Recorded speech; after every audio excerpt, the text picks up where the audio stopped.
ndichikura ndine zvinhu zvandaishuwira, zvimwe ndikazvifunga misodzi inochururuka, asi ndakangotsira kuna katisika. Ndaitawo mandikupekere, pfungwa dzehudiki dzichingoti yese ikenge, ende nhamo haina tsitsi ipapo haikendenge. Ndongotenda Mwari vakaita ndikunde, nzira dzandakafamba, nzira dzandakatsekaira, ndakafamba munzira dzine minzwa, asi ndakashingirira kusvika ndasvika.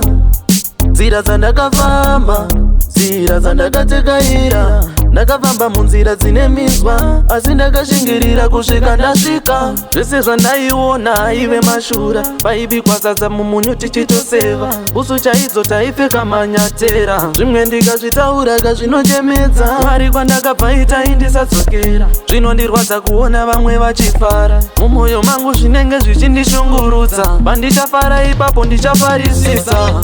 Nzira dzandakafamba, nzira dzandakatsekaira, ndakafamba munzira dzine minzwa, asi ndakashingirira kusvika ndasvika.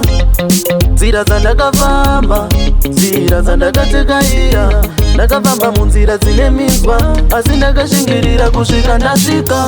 Upenyu hwainge hwekungoshingirira, ndichikura ndine zvinhu zvandaishuwira, zvimwe ndikazvifunga misodzi inochururuka, asi ndakangotsira kuna katisika. Ndaitawo mandikupekere, pfungwa dzehudiki dzichingoti yese ikenge, ende nhamo haina tsitsi ipapo haikendenge. Ndongotenda Mwari vakaita ndikunde, nzira dzandakafamba, nzira dzandakatsekaira, ndakafamba munzira dzine minzwa, asi ndakashingirira kusvika ndasvika.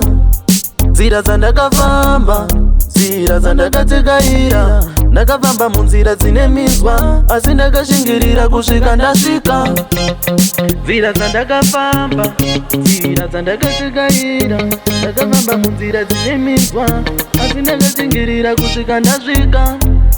Nzira dzandakafamba, nzira dzandakatsekaira, ndakafamba munzira dzine minzwa, asi ndakashingirira kusvika ndasvika.